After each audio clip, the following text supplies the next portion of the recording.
Gold, trusted gold buyers. మీరు తాకట్టు పెట్టిన బంగారాన్ని విడిపించి ఈ రోజు ఉన్న మార్కెట్ ధరకు కొనబడను.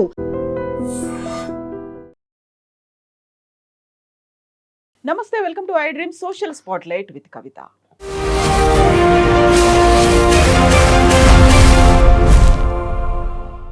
ఐ బొమ్మ రవిని అరెస్ట్ చేసిన తర్వాత విభిన్నమైనటువంటి వాదనలు, భిన్న కోణాలు కూడా బయటకు వస్తున్నాయి.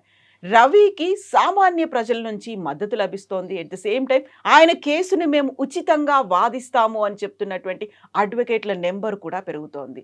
మరి పర్టికులర్గా అటు ఫిల్మ్ ఇండస్ట్రీ నుంచే ఇంత పెద్ద అపోజ్ అనేది ఎందుకు వస్తుంది? యాక్చువల్గా అరెస్ట్కి సంబంధించి బోల్డ్ అన్ని వెలికి రాని నిజాలు ఎన్నో ఉన్నాయనేటువంటి వాదన కూడా ఉంది. మనతో పాటుగా ఉన్నారు హైకోర్టు అడ్వకేట్ కాంపెల్లి ఉదయకాంత్ గారు.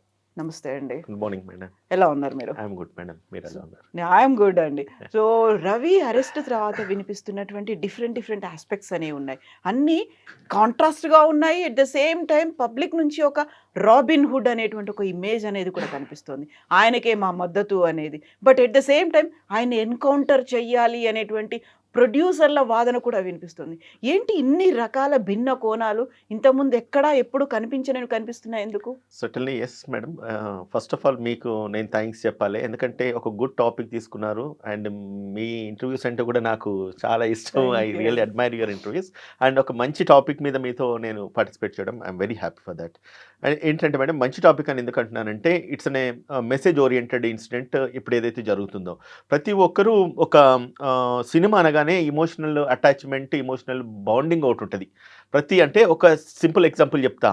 పెళ్ళైన న్యూ కపుల్స్కి కూడా మాట్లాడుకున్నప్పుడు ఏదైనా మంచి సినిమాకి వెళ్దామా, పార్క్కి వెళ్దామా, హనీమూన్ కంటే ముందు కూడా వాళ్ళ సినిమాకి వెళ్దామా అనుకునే థాట్ ప్రాసెస్లో ఉంటున్న అంటే ఒక వాట్ యు కాల్ లైక్ మంచి ఇమోషనల్ బాండింగ్ టచ్ అనేది ఆ సినిమాకు ఉంటుంది. That is the reason why people are respecting and admiring movies so much. అటువంటి మూవీస్ని ఈరోజు అందుబాటులో లేని పరిస్థితులు ఈరోజు తీసుకురావడానికి గల కారణాలు నేటి ప్రొడ్యూసర్స్, నేటి హీరోస్ హై రెమ్యునరేషన్స్ తీసుకోవడం, లేకపోతే హై కాస్ట్తోని మూవీస్ ప్రొడ్యూస్ చేయడం. అది ఒక కామన్ మ్యాన్కు రీచబుల్ లేదు. అండ్ ఒక కామన్ మ్యాన్ మాత్రమే ఈ రోజులలో వాళ్ళకున్న స్కెడ్యూల్స్లలో ఇప్పుడు మాకు లాంటి అడ్వకేట్స్, లేదంటే హై బిజినెస్ పీపుల్, లేకపోతే బిగ్ పొలిటీషియన్స్ ఎక్కువ టైం వేస్ట్ ఇచ్చారు సినిమాకి చూడడానికి. బట్ ఏమవుతుందంటే ఒక కామన్ పీపుల్ ఎవరైనా రిలాక్సేషన్ గురించి కానీ, లేకపోతే ఫ్యామిలీతో ఇట్లా హ్యాపీగా గడపాలని అనుకున్న వాళ్ళు ఎక్కువ సినిమాలకు వెళ్తారు. ఇప్పుడు ఏమవుతుందంటే ఎప్పుడైతే ఐ బొమ్మ రవిని అరెస్ట్ చేసినారో చాలామంది common people at the single స్ట్రెచ్లో, అంటే నేను ఎప్పుడు చూడనంత రియాక్షన్ ఈరోజు కేవలం ఈ ఇమ్మర్తి రవి మీద, లేకపోతే ఐ బొమ్మ న్యూస్ మీద ఎందుకు వస్తూ ఉన్నదంటే, ఈరోజు నేను ఇంట్లో కూర్చొని చూడడానికి ఒక యాక్సెస్ నాకుంది. నేను ఏదైతే చూడలేనో, ఏదైతే రీచ్ కాలేనో, ఏదైతే అందుకోలేనో దాన్ని నాకు ఐ బొమ్మ రవి అందించినాడు. అటువంటప్పుడు ఆయన అరెస్ట్ చేయడం ఎవరు టాలరేట్ చేయలేకపోతున్నారు, ఎవరు స్పేర్ చేయలేకపోతున్నారు. That is illegal. 100% ఏదైతే మీరు చూస్తున్నారో అది ఇల్లీగల్. దానివల్ల నష్టాలు ఈ ప్రొడ్యూసర్స్కు, సినిమా ఇండస్ట్రీస్కే కాదు కానీ కామన్ పీపుల్ కూడా వాళ్ళకి నష్టాలు ఉంటాయని చెప్పేసి ఈరోజు సైంటిఫిక్ రీజన్స్ కూడా కొన్ని చెప్తా ఉన్నాయి. ఒకవేళ మనం అందులోకి లాగిన్ అయితే కనుక మన డేటా కూడా వాళ్ళు సెక్యూర్ చేస్తారు. ఈరోజు 5 కోట్ల మంది జనాల డేటా నా దగ్గర ఉంది, లేదంటే కొన్ని 20-21 వేల సినిమాలు నా దగ్గర ఉన్నాయని చెప్పి ఈరోజు ఐ బొమ్మ రవి మాట్లాడుకొస్తున్నాడు. అంటే దాని అర్థం ఏంటంటే ఆయన ఏ డేటానైనా, ఎవరి పర్సనల్ ఇన్ఫర్మేషన్ అయినా కూడా ఆయన సెక్యూర్ చేసి పెట్టుకోగలుగుతారు. ఒక్కసారి ఆ సినిమాకి వెళ్ళిన తర్వాత వీళ్ళ యొక్క ప్రొవొకేషన్ ఏదైతే ఉన్నదో మళ్ళీ అది బెట్టింగ్ యాప్స్ వైపు తిప్పుతూ ఉన్నది. అండ్ ఆ బెట్టింగ్ యాప్స్లో మనం లాగిన్ అయినప్పుడు మన క్రెడెన్షియల్స్, మన బ్యాంక్ డీటెయిల్స్ అన్నీ కూడా వాళ్ళు క్యాప్చర్ చేస్తూ ఉన్నారు. అవన్నీ కూడా వెళ్తూ ఉన్నాయి. వాళ్ళ డేటా అంతా కూడా హోల్డ్ చేసి పెట్టుకుంటున్నాయి ఈ వెబ్సైట్స్ అనేసి ఏదైతే అంటూ ఉన్నారో, దీనివల్ల కూడా ప్రజలకు కూడా నష్టం చేకూరుతూ ఉన్నది అనేది కూడా ప్రభుత్వం ఒక ఇంట్రెస్ట్. సో దీన్ని మల్టీ డైమెన్షన్స్, అన్ని కోణాలు ఆలోచించాలి. So this the right platform. మీరు ఇంటర్వ్యూ చేయడం, నేను రావడం, అండ్ మీ ఛానల్ తీసుకోవడము. I just want to conclude. అందరికీ నేను ఒక విషయం చెప్పగలుగుతా. కామెంట్స్ రాసేటప్పుడు నెగిటివ్ కామెంట్స్ చాలామంది రాస్తారు, కానీ మనం మాట్లాడుతున్నది ఎవరి మనోభావాలు దెబ్బతించడం అనేది కాదు. అండ్ ఎవరు కూడా దీన్ని తప్పుగా తీసుకొని నెగిటివ్ మైండ్ సెట్లోకి వెళ్లకుండా సిస్టమ్ను అర్థం చేసుకొని మనము ఒకవేళ డీసెంట్గా, సిస్టమేటిక్గా, పొలైట్గా అర్థం చేసుకొని వెళ్తే ఖచ్చితంగా ప్రతి ప్రాబ్లంకి ఒక సొల్యూషన్ ఉంటుంది. ఈరోజు ఐ బొమ్మ రవి మీద మనము ఇన్ని అలిగేషన్స్ రేజ్ చేస్తున్నాం, సినిమా వాళ్ళ మీద మనం విరుచుకుపడతా ఉన్నాం పబ్లిక్. అండ్ సినిమా కామన్ మ్యాన్కు రీచబుల్ లేదనేసి అంటా ఉన్నాము. కామన్ మ్యాన్ రీచబుల్ కాకుండా చేసింది ఎవరు? ఈరోజు హీరోలను, లేకపోతే ప్రొడ్యూసర్లను దేవుళ్ళలాగా ట్రీట్ చేస్తుంది ఎవరు? ఆ స్టేచర్, ఆ పొజిషన్ తీసుకెళ్ళింది ఎవరు? మనం కదా, మన ప్రజలం కదా. ఈరోజు పాప్కార్న్ రేట్ ఎక్కువ ఉందంటే పాప్కార్న్ రేట్ ఎక్కువ ఉన్నప్పుడు కొంటున్నది మనం కాదా? రెండున్నర గంటల సినిమా మనం ఆ రెండున్నర గంటల వ్యవధిలో మనం స్టూడియోకి వెళ్ళి సినిమా థియేటర్కి వెళ్ళేసి ఆ టైంకి పాప్కార్న్ కొనుక్కొని ఆ పాప్కార్న్ వాల్యూ పెంచుతుంది మనం కాదా? ఓ కూల్ డ్రింక్కు మనం 200-300 వెచ్చి స్పెండ్ చేస్తుంది మనం కాదా? సో నేనేమంటున్నానంటే వన్స్ ప్రీ రిలీజ్ మూవ్ అవుతుందంటే దానికి ఇనిషియల్ డేస్లో 800-1000 రూపాయలు పెట్టి టికెట్ కొనుక్కొని మీరు వెళ్ళేదానికంటే ఒక 4 days ఆగండి. మీరు ఏదైతే సినిమా థియేటర్ ఫీలింగ్ రావాలన్నప్పుడు ఆబ్వియస్లీ రేట్ తగ్గినప్పుడే వెళ్దాం. అండ్ దాని తర్వాత మనం ఎప్పుడైతే థియేటర్కి వెళ్తామో థియేటర్కి వెళ్ళినప్పుడు అంత హ్యూజ్ అమౌంట్ పెట్టేసి మన ఇంట్లో ఉంటే అయితే అదే పాప్కార్న్స్ తినం కదా. అదే పాప్కార్న్ తినాలంటే మనం జస్ట్ 10 రూపీస్ ప్యాక్ కొనుక్కుంటే దట్ వీ కెన్ ఎంజాయ్. మంచి హెల్దీ ఫుడ్ అయితే మన ఇంట్లో చేసుకుని తినొచ్చు. సో నేనేమంటున్నానంటే వాళ్ళని ఎంకరేజ్ చేసి ఆ స్థాయికి వాళ్ళని మిస్లీడ్ చేసేసి అంటే వాళ్ళకి అంత హైప్ క్రియేట్ చేసేసి ప్రజలమై ఉండి మనమే వాళ్ళని ఆ స్థాయికి తీసుకువెళ్ళి ఈరోజు ఇంత కాంట్రవర్షియల్కు దారితీసే పరిస్థితి ఎందుకు వచ్చింది? ఐబొమ్మ లాంటి వెబ్సైట్స్ ఒకటి కాకపోతే ఇంకో బొమ్మ వస్తే ఇంకో బొమ్మ కాకపోతే ఇంకోటి వస్తుంది. ఇప్పుడు ఐబొమ్మ 1 అనేది కూడా వచ్చిందంట. వైబొమ్మ అది అంటే దీన్ని ఏమవుతుందంటే ఐబొమ్మ దీన్ని క్లిక్ చేయగానే అది రూట్ అవుట్ అవుతుందంట. అంటే once criminal when he wants to make something definitely alternates మాత్రం ఆలోచించుకుంటారు. అంటే తప్పించుకోవడానికి ఆలోచిస్తారు, లేదంటే కనుక దాన్ని మళ్ళీ కంటిన్యూ కావాలే ఈ ఒక సిస్టమ్ అనడానికి ఆలోచించుకొని కూడా తను దాన్ని రూట్ అవుట్ చేసుకుంటున్నాడు. అంటే it cannot be stop madam. ఒకటి నేరం జరుగుతుంది, నేరం సిస్టంలో ఉంది, వ్యవస్థలో ఇవన్నీ వాట్ యు కాల్ లైక్ ఈ వెబ్సైట్స్ ఏవైతే వచ్చినాయో లాంచ్ అవుతున్నాయో నడుస్తున్నాయంటే ఒకదానికొకటి క్రియేట్ అవుతుంది, ఇంటర్లింక్ అయి ఉంటుంది. అండ్ ఇంకోటి కూడా మేడం ఇది హై రెవెన్యూ జనరేట్ చేస్తుంది. విత్ స్మాల్ టాక్టిక్స్తోని you are investing nothing. Data steal చేస్తున్నాం, డేటాను మనము ఒక ప్లాట్ఫామ్ మీద స్టోర్ చేస్తున్నాము, ఆ డేటాలను మనము పబ్లిక్లో పంపిస్తున్నాము, పబ్లిక్ విచ్చిస్తున్నారు. ఆ విచ్చిస్తున్నప్పుడు ఆ చూస్తున్న దాని మీద వ్యూవర్షిప్ మీద మనకు మనీ సెగ్రిగేట్ అవుతుంది. ఇట్స్ లైక్ ఏంటంటే you invest nothing there. And ఇంకోటి ఇలీగల్గా అయితే కొనుక్కునేది కాదు కూడా అది. సో అటువంటిప్పుడు ఏమవుతుందంటే the more apply your mind and the more revenue gain. అటువంటిప్పుడు it's an easy money for public. ఇవాళ దొరికింది మేడం, ఏముంది తన మీద బుక్ అయిన కేసెస్ ఏమున్నా కూడా it's all bailable offences. And ఇంకోటి దీనికి అసలు జైలే లేదు. అటువంటి సిచ్యువేషన్లో ఈయనని అరెస్ట్ చేసేసి ఈరోజు జైల్లో పెట్టినారంటే మేబీ అటువంటి హై రెవెన్యూ ఉన్న వాళ్ళు లేదంటే హై స్టేక్ ఉన్న కేసెస్ ఏవైతే ఉన్నాయో దాని మీద ఖచ్చితంగా అరెస్ట్ చేయొచ్చు. చేసేసి ఎవిడెన్స్ విట్నెస్ ఇన్ఫ్లుయెన్స్ కాకుండా కానీ, ఎవిడెన్స్ ట్యాంపర్ కాకుండా కానీ, లేదంటే కనుక విట్నెస్ను ఒకవేళంటే ఈ ఏవైతే రిలవెంట్ కేసుకు సంబంధించిన రిక్వైర్డ్ డేటా ఏదైనా దాన్ని మిస్యూజ్ చేయకుండా కానీ. సో దీన్ని అన్ని ప్రొటెక్ట్ చేసుకోవడానికి పోలీసులు ఏం చేస్తారంటే ఖచ్చితంగా ఒక వ్యక్తిని అరెస్ట్ చేసేసి వాళ్ళ కస్టడీలో పెట్టుకొని ఎంక్వైరీ చేసేసి ఇంకా కూడా మళ్ళీ అవి ఎలాబరేట్ కాకుండా లేకపోతే స్ప్రెడ్ కాకుండా ప్రొటెక్ట్ చేసే ప్రాసెస్లో ఆయనని అరెస్ట్ చేసినారు, రిమైండ్ చేసినారు. నిన్న మొన్న పోలీస్ కస్టడీ అడిగినారు. ఇన్వెస్టిగేషన్ ఇంకా కూడా బయటికి విషయాలు వస్తాయని చెప్పేసి వీఆర్ ఎక్స్పెక్టింగ్ మేడం. సో 5 రోజుల కస్టడీ అనేది తీసుకున్నారు.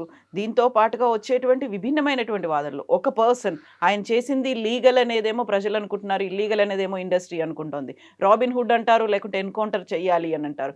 దీంతో పాటుగా వచ్చేటువంటి బోల్డ్ అని క్వశ్చన్స్ కేవలం రవి మాత్రమే చేశాడు. రవి చుట్టూ ఉన్నటువంటి నెట్వర్క్, ఇన్ని సినిమాలు, ఆయన ఎక్కడో వేరే ఏదో కంట్రీలో కూర్చున్నాడు, మన సిటిజన్ కూడా కాదు, ఆ సిటిజన్షిప్ తీసేసుకున్నాడు. ఎక్కడ అరెస్ట్ చేశారు, ఎప్పుడు అరెస్ట్ చేశారు, ఎంతమందిని అరెస్ట్ చేశారు, బోల్డ్ అని క్వశ్చన్ మార్క్స్ అయితే ఉన్నాయి కదా.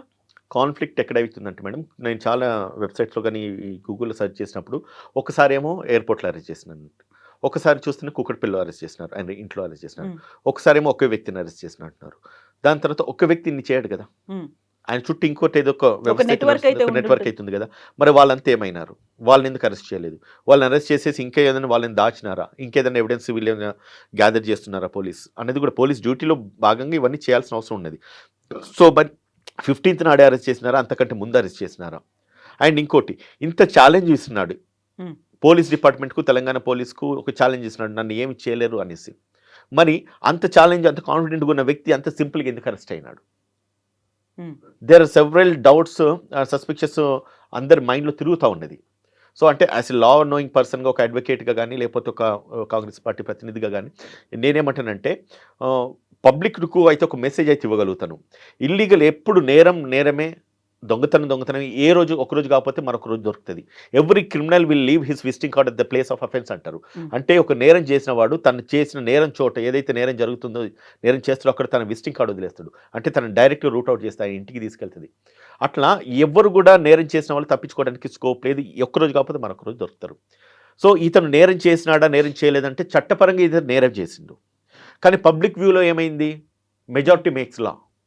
ఎక్కడైతే మెజారిటీ ఒక గట్టిగా బలంగా 100 మంది కలిసి అబద్ధాన్ని నిజం అంటే అది నిజం అవుతుంది, నిజం అబద్ధం అంటే అది అబద్ధం అవుతుంది. ఈరోజు ప్రజలందరూ మాట్లాడుకొస్తున్నారు ఆయన కరెక్ట్ చేసినాడు, నిజంగా ఆయన చేసింది కరెక్ట్ అని చెప్పి మీరు భావిస్తే అవసరమైతే ప్రభుత్వం దాన్ని లీగలైజ్ చేయమనండి. నా అప్పీల్ నేను చేస్తున్నాను, నా ఒపీనియన్ ఎక్స్ప్రెస్ చేస్తున్నాను. తన టాలెంట్ను మీరు వాడుకోవాలనుకుంటే కనుక ప్రాపర్గా వాడుకోండి.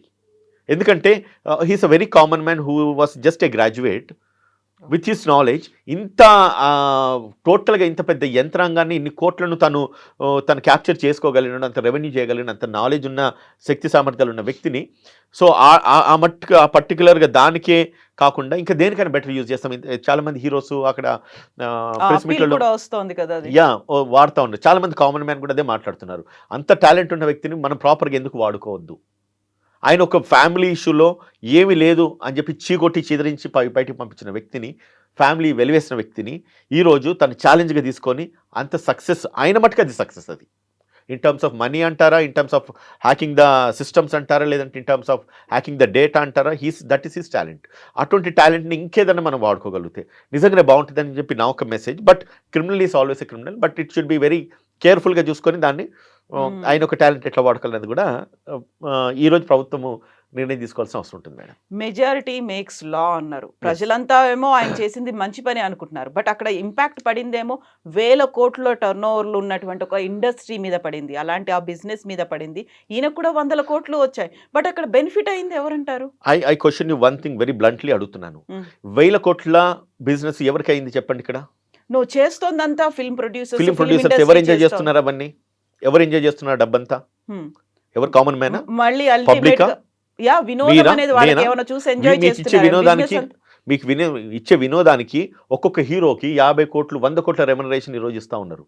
ఎక్కడి నుంచి వస్తున్నాయి ఈ 100 కోట్లు 50 కోట్లు? కామన్ మ్యాన్ పబ్లిక్ నుంచే కదా. నువ్వు ఇన్ని కోట్ల రూపాయలు వెచ్చిచ్చేసి సినిమా తీస్తున్నావు. ఓకే, పబ్లిక్ ఒక అటెన్షన్ డ్రైవ్ చేయడానికి నువ్వు సినిమా తీస్తున్నావు, కాదని అన్ను. వాళ్ళని అట్రాక్ట్ చేస్తున్నావు, నేను కాదని అన్ను. బట్ మీరు చేస్తున్న ప్రాసెస్లో పబ్లిక్ ఇమోషన్ను డ్రాగ్ చేసేసి ఆ రేట్లో మీరు హైప్లో ఎప్పుడైతే టికెట్స్ రేట్లు పెడుతున్నారో, లేకపోతే ఏవైతే ఎమ్యూనిటీస్ ఫెసిలిటీస్ ఏవైతే ఉన్నాయో ఇవన్నిటికీ మీరు అబ్నార్మల్ రేట్స్ ఇస్తున్నప్పుడు, వాడు రీచబుల్గా లేనప్పుడు ఏదున్నా కూడా మేడం, ఒకటి ఏంటంటే ఒక వ్యక్తి ఏదైతే ఆశపడతాడో దాన్ని అందుకోవడానికి ఏదైనా చేయగలుగుతాడు, ఏదైనా చేస్తాడు కూడా. సో ఇక్కడికి వచ్చిన తర్వాత తన సినిమా చూడాలని ఆశపడుతున్నాడు, కానీ ఆ సినిమా రీచబుల్గా లేదు. ఏం చేయాలి మరి? ఆ హీరోని, నువ్వు ఏదైతే క్రేజ్ క్రియేట్ చేసిన హీరోని గుండెల్లో పెట్టుకొని పూజించి ఆరాధించే అభిమానులంతా కూడా నేను అందుకోలేకపోతున్నప్పుడు ఏం చేయాలి చెప్పండి? అడ్డదారులు దొంగదారులు వెతుక్కోవాల్సిందే కదా. అండ్ వీళ్ళు ఇంత అమౌంట్ ఇంత ఇన్వెస్ట్ చేస్తున్నారు ఎందు గురించి? ఎవరి కోసం? Are they doing any charity?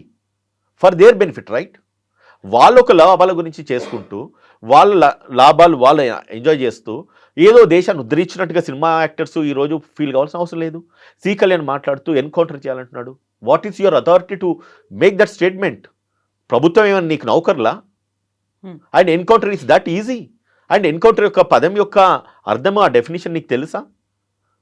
ఒక వ్యక్తి తన ప్రాణాన్ని కాపాడుకోవడానికి ఇంకొక వ్యక్తి మన ప్రాణానికి హాని చేస్తున్నప్పుడు రైట్ ఆఫ్ ప్రైవేట్ డిఫెన్స్ కింద వాడిని చంపిన నేరం కాదు కాబట్టి పోలీసులకు అది ప్రత్యేక అధికారం ఉంటుంది కాబట్టి వాళ్ళు ఎన్కౌంటర్ ప్రాసెస్లో ఎదుటి వ్యక్తిని మన ప్రాణాలు కాపాడుకోవడానికి ఎన్కౌంటర్ చేస్తారు.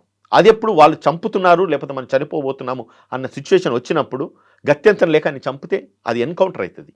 అంతేగాని నీ బిజినెస్ని ఎవడో అడ్డుకున్నాడు, వాడు మూర్ఖుడు, ఇంకోటి చేయొద్దంటే వీని చంపాలి అనే రైట్ నీకు ఎక్కడి నుంచి ఇస్తుంది? అగేన్స్ట్ ద కాన్స్టిట్యూషన్ కదా. అంత వయసు వచ్చి అంత అనుభవం వచ్చిన తర్వాత ఈ ప్రభుత్వ యంత్రాంగాలు లేకపోతే పోలీసులు నీకు నౌకర్లు లేకపోతే మీకెవరు ఏదంటే మన బాబు నౌకర్లు అన్నట్టుగా వాడుకోవడం కరెక్ట్ కాదు కదా. అండ్ ఆ స్టేట్మెంట్ను అన్కండిషనల్గా ఆయన విత్డ్రా చేసుకోవాలి. It's an insult to the police, it's an insult to the government and it's an insult to the constitution. రాజ్యాంగము మనం బతికే రైట్ ఇచ్చింది. నువ్వెవడు ఇవ్వండి చెప్పడానికి? అంటే నహమా మదమా? How can you make that statement? నీ అమౌంట్ను, నీ బిజినెస్ను, నీ ఇంటిని కొలగొడుతుంది అన్నప్పుడు ఎన్కౌంటర్ చేయాలి. మీరు దేశాన్ని ఉద్ధరించారా? ఎట్లా దేశ సేవ చేస్తున్నారా? ఎట్లా మీరేమన్నా?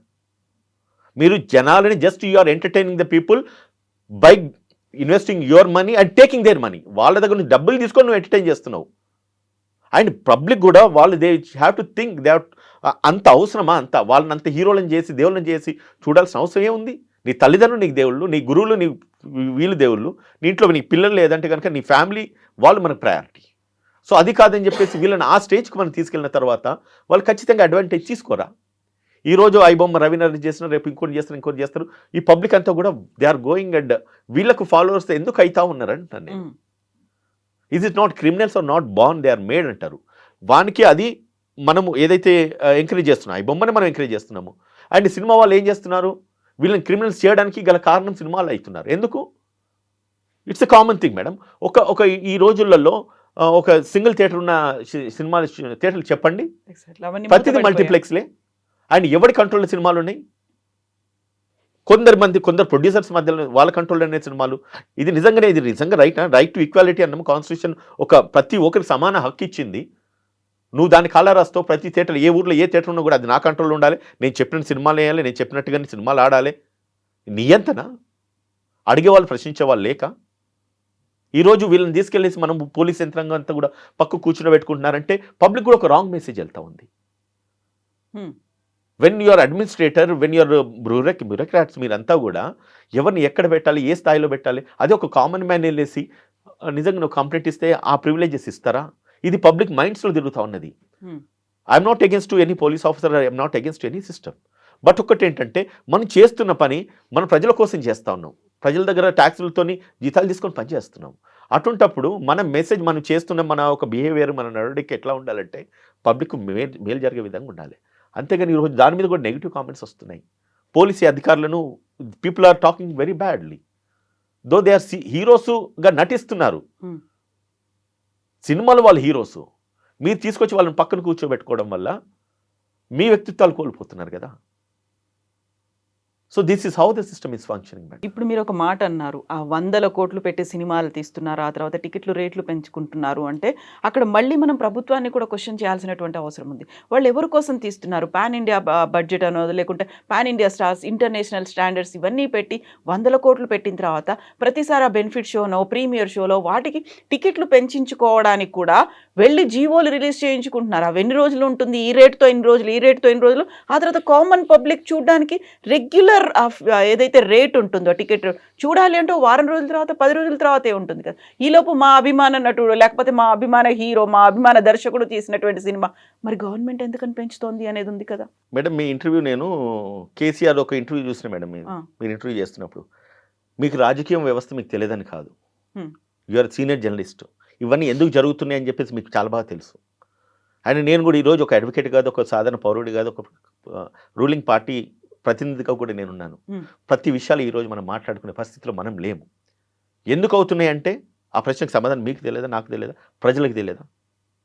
ఎవరు ఇండివిజువల్ బెనిఫిట్స్ గురించి అని చెప్పేసి వాళ్ళు పబ్లిక్ మీద ఇవన్నీ రుద్దుతున్న భారాలు కాదా మేడం ఇది? Is it not right? So నిజంగా ఇంత భారీ బడ్జెట్ సినిమాల్ని పబ్లిక్ కోరుకుంటున్నారా అనేది కూడా క్వశ్చన్ వస్తుంది. కోరుకుంటున్నారు లేదు, ఇప్పుడు తెలిసింది కదా, ఈరోజు తెలిసింది కదా. ఈరోజు ప్రతి ఇంటర్వ్యూ ఐ బొమ్మ అని కొట్టేసి ప్రతి ఇంటర్వ్యూ కింద మీరు కామెంట్స్ చదవండి మేడం. భారీ బడ్జెట్ ప్రతి ఒక్కరు కోరుకుంటారు. భారీ బడ్జెట్ కాదు, వాళ్ళకు ఎంటర్టైన్మెంట్ పబ్లిక్ కోరుకుంటున్నారు. అండ్ ఎంటర్టైన్మెంట్ కూడా వాళ్ళకు సరిపడే రేట్లోనే, వాళ్ళకి సరిపడే టైంలోనే, సరిపడే విధంగానే రావాలని చెప్పేసి ప్రతి కామన్ మ్యాన్, ప్రతి ఒక్కరు అదే అనుకుంటారు. ఈవెన్ నేను ఒక మాట అంటున్నాను మేడం, నాకు ఒక నిజంగానే ఆ సినిమా, కొత్త సినిమా ఏదో ఇవాళ రిలీజ్ అయింది, నా ఫోన్లో పాపప్ అయింది, నేను చూడనా? మీరు చూడరా చెప్పండి? ఎవరు చూడరు చెప్పండి? ఇదే పోలీస్ ఆఫీసర్స్ చూడరా? నిజంగా నేను సిన్సియర్ని, నేను మంచోని, శుద్ధపప్పని చెప్పేసి నేను చూడకుండా నేను సినిమా థియేటర్కి చూద్దామంటే ఆ పోలీస్ ఆఫీసర్కి అంత టైం ఉంటుందా? ఆ పోలీస్ ఆఫీసర్ ఫ్యామిలీకి అంత టైం ఉంటుందా? పిల్లలకి అంత టైం ఉంటుందా? చెప్పండి. Is it possible? It's impossible. So అటువంటి సిచ్యువేషన్లో సమాజాన్ని మనం నిజంగా ఏదో చెయ్యాలి, ఏదో బాగు చేయాలి, అండ్ అన్నీ కూడా లీగల్గానే నడవాలంటే ఇట్స్ హైలీ ఇంపాసిబుల్. నేనేమంటానంటే ఒకవేళ ఈ ఐబొమ్మ నిజంగా పబ్లిక్ అందుబాటులో ఉంటే, ఇంతమంది వ్యూవర్స్ ఉన్నారు కాబట్టి దాన్ని లీగలైజ్ చేయండి. దానికి కావాల్సిన రెవెన్యూ ఏదైతే ఉందో రానివ్వండి, ప్రభుత్వానికి రాని, ప్రొడ్యూసర్కి డైవర్ట్ చేయమండి. Then that's a good process అండి. అది ఆ సిస్టమ్ ఇట్లా కంటిన్యూ చేయగలిగితే కనుక నిజంగా చెప్తున్నా it's a wonder like anything. ఒక వ్యక్తి కూర్చొని 300-400 కోట్లు సంపాదించినంటే ఆయనకున్న టాలెంట్ని అది పబ్లిక్ రిలీజ్ చేయమనండి. అదే ఈ బొమ్మని పబ్లిక్లో డొమైన్ లీగలైజ్ చేయండి. Then you see how much revenue will get. ఆ ప్రొడ్యూసర్స్ కూడా వస్తుంది కదా. ఇప్పుడు ఎట్లయితే అమెజాన్ కానీ, లేదంటే కనుక Zee5 హ్యాండీగా అయిపోయింది కదా, అంతంతా నువ్వు డబ్బులు వెచ్చిచ్చేసి సినిమా థియేటర్లకు పోయే సిచ్యువేషన్లో ఎవరు లేరు మేడం. 10% పబ్లిక్ కూడా లేరు. ఒకప్పుడు 90% ఉండొచ్చు 100లో, ఈరోజు 10% కూడా లేరు. నేను వెళ్ళను, ఎందుకంటే నాకు టైం కన్స్టెన్స్, నా ఎఫోర్డబిలిటీ అండ్ దాని తర్వాత నాకున్న అక్కడున్న సిచ్యువేషన్స్ అండ్ నిజంగానే అనిపిస్తుంది కదా, మ్యాటర్ ఆఫ్ కామన్ సెన్స్. ఇంట్లో కూర్చొని ఫ్రీగా చూసేదానికంటే నువ్వు అక్కడికి ఎందుకు వెళ్ళాలి? ఒక సినిమాకి వెళ్తే కామన్ మ్యాన్ ఎవరు వెళ్ళినా కూడా 3 నుంచి 4 వేలు అవుతున్నాయి. పిల్లల్ని పట్టుకొని పోతే 5-6 వేలు 7-8 వేలు అవుతున్నాయి. కార్ స్టార్ట్ చేసేప్పటి నుంచి కార్ ఇంటి దగ్గర తీసుకొచ్చి పార్క్ చేసినప్పుడు ప్రతిదీ ఖర్చు కదా. నేను ఎందుకు చేస్తాను? ఐ వాంట్ దిస్ సినిమా, I want to see Ram Charan, I want to see Allu Arjun, I want to see NTR, లేదంటే కనుక I want to see Chiranjeevi or లేకపోతే నాగార్జున. వీళ్ళని చూడాలనుకుంటే నేను కళ్ళ ముందు నా ఇంట్లో కూర్చుంటే లేకపోతే నా ఫోన్లో వస్తున్నప్పుడు అంత దూరం నేను డబ్బులు పెట్టేసి ఎందుకు పోతా? అటువంటప్పుడు ఖచ్చితంగా ఐబొమ్మ రవి అయితే చేసినాడు, దాని మీద పాజిటివ్ వస్తూనే ఉంటుంది. ఎందుకంటే నాకున్న ఎంటర్టైన్మెంట్ను లేకపోతే నాకున్న బ్యారియర్స్ను ప్రభుత్వాలు కట్ చేస్తున్నాయి కదా, నాకున్న కంఫర్ట్ జోన్ ప్రభుత్వాలు కట్ చేస్తున్నాయి కదా. ప్రొడ్యూసర్స్ వాళ్ళు మెప్పు పొందడానికి అని చెప్పి వాళ్ళని పక్క కూర్చోబెట్టి మీరు ఎంటర్టైన్ చేయడానికి, వాళ్ళ యొక్క సెలబ్రిటీ స్టాటస్ను మీరు ఒక ప్రివిలేజ్గా ఫీల్ కావడానికి అని చెప్పేసి మీరు వాడుకుంటున్నారు. And with our money, common man మనీతోని. ఈరోజు వాళ్ళ హీరోస్ ఎట్లా అయినారు? ఎవరి డబ్బులతోనే అయినారు? గాలికి వచ్చిన పైసలా? ఆకాశం మీద నుంచి వచ్చిన పైసలా? పబ్లిక్ రెవెన్యూ కదా, పబ్లిక్ కట్టిన డబ్బులే కదా, పబ్లిక్ ఉన్న టికెట్లతోనే కదా ఈరోజు మీరు హీరోలు అయినారు. ఈరోజు మీరు పబ్లిక్ ఇష్టానికి లేకపోతే పబ్లిక్ ఆలోచనలకి లేకపోతే పబ్లిక్ యొక్క ఒక పాజిటివ్ విధానాలకి ఎగెన్స్ట్ అయిపోయేసి వాడిని చంపేయమని చెప్పేసి ఎన్కౌంటర్ చేయమని చెప్పి చెప్పుకుంటూ మాట్లాడుకొస్తున్నారే, నిజంగా అది కరెక్టా? నేను ఇదివరకు చెప్పిన మెజారిటీ మేక్స్లో చాలామంది ఎవరు ఇవాళ ప్రేజ్ చేస్తున్నారు ఆయనని. ఎందుకంటే మేము రీచ్ కాంది, మాకు ఈ వ్యక్తి రీచ్ చేసినాడు. అటువంటప్పుడు వాళ్ళ యొక్క కంఫర్ట్ జోన్ని లేకపోతే వాళ్ళ యొక్క ఫైనాన్షియల్ ఫీజిబిలిటీని లేదంటే వాళ్ళ యొక్క హ్యాపీనెస్ను సాటిస్ఫాక్షన్ని వీళ్ళు కత్తెర పెడుతున్నారు కదా. బట్ ఇక్కడే మళ్ళీ చట్టం అనేది కూడా ఒకటి వస్తుంది. దొంగతనంగా ఒక ఇల్లీగల్గా చేస్తున్నారు, అది క్రైమ్ అనేటువంటి మాట. అందుకే పోలీసులు ఇంటర్వ్యూన్ అయ్యారు, పోలీసులు అరెస్ట్ చేశారు అనేది కూడా ఉంది కదా. సింపుల్ డైలాగ్ నేను చెప్తా, చట్టం తన పని తను చేసుకుంటూ పోతుంది, దాన్ని ఎవరు ఆపలేరు. ఇట్స్ అ కామన్ డైలాగ్, అందరూ చాలాసార్లు విని ఉంటారు. Law will definitely function, law will do it course of action. అది తప్పు, అది నేరం. కాబట్టి పోలీసు వచ్చింది, ఇంటర్ఫియర్ అయింది, దాన్ని నిర్మూలించే ప్రయత్నం పోలీసులు చేస్తున్నారు. కానీ ఆ తప్పు, ఆ నేరం జరగడానికి గల కారణాలు ఏంటి, మూలాలు ఏంటి అనేది అది ఇంపార్టెంట్ కదా మేడం. అది ఆలోచిస్తారంటారా? ఆలోచించాల్సింది ఎవరంటారు మీరు? నేను ఈ సినిమా విషయానికి వస్తే ఖచ్చితంగా నేను పబ్లిక్ని తప్పు పడతాను. వాళ్ళకి అంత స్టేటస్ నువ్వు ఎందుకు క్రియేట్ చేస్తున్నావు? నువ్వు 400 పెట్టి పాప్కార్న్ నువ్వు ఎందుకు కొంటున్నావు? 1000-1200 రూపాయలు పెట్టి సినిమా ఎందుకు చూస్తున్నావు? కొద్ది రోజులు నీ ఎమోషన్ నువ్వు కంట్రోల్ చేసుకోగలిగితే బాగుదా? నీకు మెడికల్ ఎమర్జెన్సీయా? నీ భార్య పిల్లలు హాస్పిటల్ ఏమైనా అడ్మిట్ అయి ఉన్నారా? వెనకబడిపోయామని ఒక ఫీల్ వస్తుంది కదా, అందరూ చూసారు, పక్క వాళ్ళు చూసారు, ఎదుటి వాళ్ళు చూసారు, నేను చూడలేదే అని ఒక ఫీల్ వస్తుంది. నా అభిమానం నటుడిది నేను చూడలేకపోయానని ఒక ఫీల్. అంటున్నాను, అభిమానం క్రియేట్ చేసుకోవడం తప్పు. అభిమానం క్రియేట్ చేసుకుంటే నీ తల్లిదండ్రుల మీద చేసుకో, నీ గురువుల మీద చేసుకో, అవసరమైతే భగవంతుని మీద చేసుకో. వీళ్ళని దేవుళ్ళని మీరు చేయకండి, అభిమానం క్రియేట్ చేసుకోకండి. మిమ్మల్ని ఎంటర్టైన్ చేస్తున్నారు ఈ రోజులలో. ఇదివరకంటే సినిమా పోతే ఎంటర్టైన్మెంట్ మేడం, ఈరోజు నువ్వు జస్ట్ యూట్యూబ్ కొడితే ప్రతిది ఎంటర్టైన్మెంటే. నీకు చేసుకోవడానికి పని ఏది లేకుండా ప్రతి సెకండ్ మనం ఎంజాయ్ చేస్తూ ఉండొచ్చు. నువ్వు రీల్స్ చూస్తావా, లేకపోతే యూట్యూబ్ ఓపెన్ చేస్తావా, ఫేస్బుక్ ఓపెన్ చేస్తావా, వాట్సాప్ ఓపెన్ చేస్తావా, ట్విట్టర్, ప్రతి దాంట్లో నీకు ఎంటర్టైన్మెంట్ వస్తుంది. అక్కడ సినిమాకి వెళ్ళి ఎంటర్టైన్ కావాల్సిన నెసెసిటీ ఏముంది? నేనేమంటున్నానంటే పబ్లిక్ ఒకటి ఎమోషనల్గా మనం ఎప్పుడైతే వీక్ అవుతామో ఎదుటోడికి అడ్వాంటేజ్ అవుతుంది. ఎమోషనల్గా మనం ఎప్పుడైతే స్ట్రాంగ్ ఉంటామో ఎదుటోడికి అది డిసడ్వాంటేజ్ అవుతుంది. మనమే అవకాశం ఇస్తున్నాం. Thieves are not born, they are made అంటున్నాం. దొంగలు వాళ్ళు పుట్టట్లేదు, వాళ్ళని తయారు చేస్తున్నట్టున్నాం. ఈరోజు సినిమా ఇండస్ట్రీకి అంత హైప్ క్రియేట్ చేస్తుంది మనం కాదా? మన పబ్లిక్ కాదా? ఈ కామన్ పబ్లిక్ కాదా? మీరు కాదా? మిమ్మల్ని మీరు ఒకసారి క్వశ్చన్ చేసుకోండి. ఐఎమ్ నాట్ సేయింగ్ దట్ వాళ్ళకి ఎగేన్స్ నేను వాళ్ళకి ఐఎమ్ టోటలీ అన్బయాస్డ్గా నేను చెప్తున్నాను. పబ్లిక్ అని కాదు, లేకపోతే సినిమా వాళ్ళకని కాదు.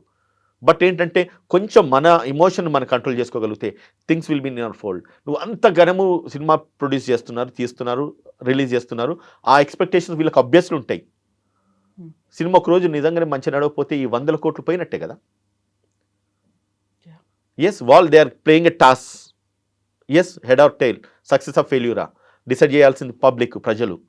వాళ్ళ తలరాతలను డిసైడ్ చేసేంత సామర్థ్యం ప్రజల్లో ఉన్నప్పుడు వాళ్ళు మనకు అనుకూలంగా ఉంచే విధంగా మనం ఎందుకు చేయలేకపోతున్నాం అనేది మనకెందుకు ఉండొద్దు? మనకెందుకు ఆలోచన ఉండద్దు? మనం ఎందుకు చేయలేము? మనకి చెప్పేవాళ్ళు లేకనా?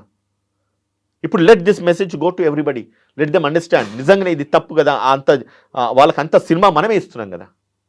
So if we realize, if we understand అది తప్పు అని చెప్పేసి మనం అనుకుంటే వాళ్ళని పడేయడము నథింగ్ ఈస్ బిగ్ డీల్. వాడిని లేపాలన్న మనమే ప్రజలమే, తగ్గించాలన్న ప్రజలమే.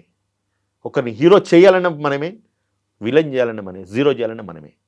So you are the heroes here, they are not the heroes. నిజంగానే మీకు హీరోస్ కావాలంటే మన దేశం గురించి పోరాడిన వాళ్ళు, లేకపోతే మదర్ తెరిసా, లేకపోతే ఇంకెవరన్నా చాలా మంది ఉన్నారు కదా. అవన్నీ వాళ్ళని ఎందుకు పాత admire పచ్చడి చేయాలి? మాటలు మాట్లాడుతున్నారు. No, no, no, old it's- school మాటలు మాట్లాడుతున్నారు. You're not talking about the present generation what is thinking అనేది మీరు మాట్లాడట్లేదు అలా. See one thing, present generation what they are thinking అంటే వాడు కష్టపడి సంపాదించి కూలినాలు చేసి నిజంగానే డబ్బులు ఖర్చు పెట్టేటోని గురించి లేవు ఇవాళ సినిమాలు. నీ తల్లిదండ్రులు సంపాదించున్నారా, వాళ్ళు పొలిటీషియన్సా, బిజినెస్ పీపుల్లా, లేదంటే వాళ్ళు ఇంకేదైనా ఎక్స్ట్రాడినరీగా వాళ్ళు సంపాదించిన డబ్బులు వీళ్ళు ఎంజాయ్ చేస్తున్నారు తప్ప నిజంగానే కష్టపడి సంపాదించేవాడు ఎవడు కూడా ఈరోజు 1000 రూపాయలు 1200 పెట్టి సినిమాకి వెళ్ళారు madam. Though how much you are fan or ఏదన్నా కానివ్వండి, ఎందుకంటే ఎంటర్టైన్మెంట్ మన దగ్గర ఉంది. నిజంగా నాకు పెట్టి వెళ్ళేవాళ్ళు వాళ్ళు ఆలోచించారు, వాళ్ళు మాట్లాడారు, వాళ్ళు కామెంట్ చేయరు. నిజంగా నాది మా ఒక స్వప్నం, నిజంగా మల్టీప్లెక్స్లో లేకపోతే ఇంకొకడ నిజంగా నాది బిగ్ స్క్రీన్లో సినిమాలు చూడడానికి అని చెప్పేసి బిగ్ స్క్రీన్లు ఎక్కడ ఉన్నాయి చెప్పండి, అపార్ట్ ఫ్రమ్ దిస్ మల్టీప్లెక్స్లు తప్ప. వేర్ ఆర్ దే చెప్పండి, ఒక ఊరు పేరు చెప్పండి మేడం. మంచి సినిమా థియేటర్ మనకు ఒక 100-150 రూపాయలు 120 సింగిల్ రూపాయలు స్క్రీన్ తో ఉన్నటువంటి థియేటర్స్ ఎక్కడ ఉన్నాయి, ఎవరి కంట్రోల్ ఉన్నాయి? నిజంగా అక్కడ సినిమాలు పడుతున్నాయా? ఇప్పుడు వీళ్ళు constructive system it self is spoiling, దానికి ప్రజలు ప్రోత్సహిస్తున్నారు. అండ్ నేనేమంటున్నానంటే వాళ్ళని అంత సినిమా ఇచ్చి వాళ్ళకి అంత హైప్ క్రియేట్ చేస్తున్నప్పుడు definitely they will take advantage of your emotion. మీ ఎమోషన్ వాళ్ళు అడ్వాంటేజ్ తీసుకుంటున్నారు కదా, దానికి మీరే తావదించుతున్నారు కదా, you are showing the way. Exactly. So ఇప్పుడు ఒక అడ్వకేట్గా చెప్తే మీరు అక్కడ రిమాండ్ అనేది తీసుకున్నారు, ఆ తర్వాత కస్టడీ కూడా కొనసాగుతోంది అనుకున్నప్పుడు బెయిల్ అనేది ఆస్కారం ఉంటుందా? చాలా మంది చెప్తున్నారు అసలు అది బెయిల్ వచ్చేస్తుంది, బయటకు వచ్చేస్తారు, పోరాటాలు కూడా నేను ఫ్రీగానే నేను ఆయనకి చేస్తాను, ఆర్గ్యూ చేస్తాను, రవి కోసం నేను వర్క్ చేస్తాను అని వస్తున్నటువంటి అడ్వకేట్లు వస్తున్నారు. ఇప్పుడు ప్రజెంట్ సిచ్యువేషన్లో రవి బయటకు వచ్చేస్తారా, ఎంతకాలం పడుతుంది? సీ వన్ థింగ్ మేడం, అంటే నేను ఎఫ్ఐఆర్ నేను చదవలేదు, బట్ అంటే నేను ఏదైతే ఇన్ఫర్మేషన్ గ్యాదర్ చేసిన దాంట్లో వాళ్ళ మీద పెట్టిన సెక్షన్స్ ఒకటి ఐటీ యాక్ట్లో పెట్టినారు, సెక్షన్ 66C అండ్ E. దీనికి 3 years ప్లస్ ఫైన్, అండ్ ఒక 66E అయితే 3 years plus fine plus 2 lakhs penalty ఉన్నది. ఇంకోటి బిఎన్ఎస్లో 318 ఆఫ్ సబ్సెక్షన్ 4 కింద 7 years పనిష్మెంట్ ఉన్నది. మళ్ళీ ఇదంతా కాపీరైట్ ట్యాక్స్, దాంట్లో కూడా 6 months 3 years 50,000 లేకపోతే 2 lakhs and up to 2 years and above fine. ఇది ఎందుకు నేను చెప్తున్నానంటే, ఎప్పుడైతే ఒక వ్యక్తిని నేరం చేసినప్పుడు అరెస్ట్ చేస్తారో, అరెస్ట్ చేసినప్పుడు 7 years బిలో పనిష్మెంట్ అయితే రిలీజ్ చేయాలి. ఈ ఐబొమ్మ రవి విషయంలో అది జరగాల్సింది, కానీ అది జరగలేదు. Harish Kumar versus state of Bihar ఒక జడ్జిమెంట్ ఉంది. ఆ జడ్జిమెంట్ ప్రకారంగా ఈయనకు నోటీస్ ఇచ్చి వదలాలి, నీ మీద ఆరోపణ ఉన్నది, నువ్వు కనుక దీని మీద ఎక్స్ప్లెనేషన్ ఇవ్వు అని చెప్పి వదలాల్సిన పరిస్థితి. ఈ కేసు ఈ సెక్షన్స్లో ఈ సెక్షన్స్ ఉన్న పనిష్మెంట్స్ లిమిటేషన్. కానీ ఆయన్ను వదలకపోవడానికి గల కారణం ఏంటంటే, అది దానికి రీజన్స్ రికార్డ్ చేస్తూ వీళ్ళు కోర్టుకు ముందు సబ్మిట్ చేయాలి. ఏమనంటే, ఒకవేళ ఈయన బయట ఉంటే కనుక ఇంకా కూడా నేరం పెరగడానికి ఛాన్సెస్ ఉంటాయి, అండ్ ఏవైతే ఎవిడెన్సెస్ ఉన్నాయో దాన్ని డిస్ట్రాయ్ చేసే ఛాన్సెస్ ఉంటాయి, అండ్ ఎవరైనా విట్నెస్లు ఉంటే వాళ్ళని ఇన్ఫ్లుయెన్స్ చేసే ఛాన్సెస్ ఉంటాయి. కాబట్టి ఈయనను పూర్తిగా జ్యుడిషియల్ కస్టడీ కానీ పోలీస్ కస్టడీ కానీ చాలా అవసరం అన్న విషయాన్ని కోర్టుకు తెలియజేస్తూ వాడిని కోర్టుకు పంపించాల్సిన పరిస్థితి ఏర్పడింది. ఈరోజు కోర్టు వాళ్ళని రిమాండ్ చేసింది. సరే, నేరం ఏం జరిగిందని చెప్పి దాన్ని నిర్ధారించాల్సిన అవసరము, ఎంక్వైరీ చేయాలి, ఇన్వెస్టిగేషన్ చేయాల్సిన బాధ్యత పోలీస్ మీద ఉంటుంది. కాబట్టి లీగల్ అండ్ జ్యుడిషియల్ ప్రాసెస్లో ఆయనని పోలీస్ కస్టడీ అడిగినారు. అసలు ఈయన నిజంగా ఎంత చేసినాడు, ఎన్ని సినిమాలు చేసినాడు, ఏ విధంగా చేసినాడు, ఎక్కడెక్కడ చేసినాడు, అసలు ఈయన దేశం వదిలి ఎందుకు పోవాల్సి వచ్చింది, ఎంత సంపాదించుకున్నాడు, ఇంకా ఇటువంటి అఫెన్సెస్ మళ్ళీ ఏమన్నా పునరుద్ధరణ కావడానికి ఛాన్సెస్ ఉన్నాయా, వీడొక్కడే ఇందులో ఇన్వాల్వ్ అయి ఉన్నారా, ఇంకెవరైనా ఇందులో ఇన్వాల్వ్ అయి ఉన్నారా, వీళ్ళ టీం ఎంత, వీళ్ళ కంట్రీ నెట్వర్క్స్ ఎంత, ఎక్కడ? నాకు తెలిసి అంత ఈజీగా అంత తొందరగా అయితే రవి బయటికి రాడు మేడం. ఒకవేళ వస్తే కనుక ఇట్స్ అ మిరాకిల్. అది అంత తొందరగా బయటకు వచ్చేసి ఆయనకి బెయిల్ వస్తుందని ఇప్పుడు ఎవరైతే నేను ఫ్రీగా వాదిస్తున్నా అని అడ్వకేట్స్ అంటున్నారో, నన్ను అడిగితే మాత్రం it's very highly impossible. And ఆయన తొందరగా బయటికి రానియరు. ఒకవేళ బయటకు వచ్చినా కూడా సబ్సిక్వెంట్గా మళ్ళీ ఛార్జ్ షీట్లు వేస్తారు, ఆయన మళ్ళీ రిమైండ్ చేస్తారు, పోలీస్ కస్టడీలో పెడతారు. Maximum he will be in the jail for nothing less than అంటే 6 months అండ్ అబోవ్ కూడా ఉండే ఛాన్సెస్ కూడా ఉండొచ్చేమనుకుంటున్నాను నేను. ఐఎమ్ నాట్ వెరీ షూర్, అంటే జ్యుడిషియల్ నేను జడ్జి కాదు, I cannot pass those orders. But sequence of events and ఏదైతే ఇక్కడ నడుస్తుందో, అంటే ఎంక్వైరీ ఏదైతే నడుస్తుందో, ఇన్వెస్టిగేషన్ కోణాలను ఆలోచించి అఫెన్స్ మేకౌట్ అయింది, ఎన్నెన్ని దేశాలలో ఆయన తిరిగినాడు, ఎక్కడెక్కడ ఏమేం చేసినాడు, ఆయన ఇక్కడ నిజంగా అరెస్ట్ చేసే రైట్ లేదు, ఎందుకంటే is not the citizen of India, is from other country. And external affairs minister permission తీసుకొని ఇంకొక దేశం పౌరుని మనం అరెస్ట్ చేయాలంటే మనకు కావాల్సిన చట్టాలు పర్మిట్ చేయాలి, ఆ పరిధిలో ఇతను లేడు. అంటే నేరం జరిగింది ఎక్కడో, చేసింది ఎక్కడో, కానీ ఇక్కడ ప్రోడక్ట్ను తను అక్కడికి వెళ్ళేసి నేరం చేయడం కూడా తప్పే. సో అమెరికా నుంచి ఎవరైనా మన ఇంటికి చుట్టాలు వచ్చినారు, వచ్చేసి ఇక్కడ మన ఇంట్లో బంగారం దోచుకొని వెళ్ళిపోయినాడు అమెరికా అని చెప్పేసి అమెరికా పోయేసి అనేది కేసు పెడతామా? నేరం జరిగింది ఇక్కడ, దోచుకుంది నా సొమ్ము. ఎస్ ఉదయకాంత్ గారు, thank you so much. Will wait, ఏమవుతుందో చూద్దాం. Thank you. నిజంగా ప్రస్తుతం ఉన్నటువంటి సమాజం దేనికి ప్రయారిటీ ఇస్తుంది? ఆర్థిక సంబంధాల చుట్టూ మాత్రమే తిరుగుతుంది. మళ్ళీ ఎన్నికలంగానే చాలా విరక్తి కలుగుతాను. మంచి అనిపిస్తుంది కదా, లేడీస్ కూడా ఛాలెంజింగ్ జాబ్స్ చేసినప్పుడు చాలా బాగుంటది. ట్రాఫిక్ అసిస్టెంట్స్ గా నియమించిన ట్రాన్స్జెండర్స్ అందరితో సాల్యూట్ చేయించుకుంటున్నారు. ఫుడ్ డెలివరీ ఇవ్వటానికి వెళ్ళినటువంటి డెలివరీ బాయ్ అనిల్ పై కళ్ళ ముందు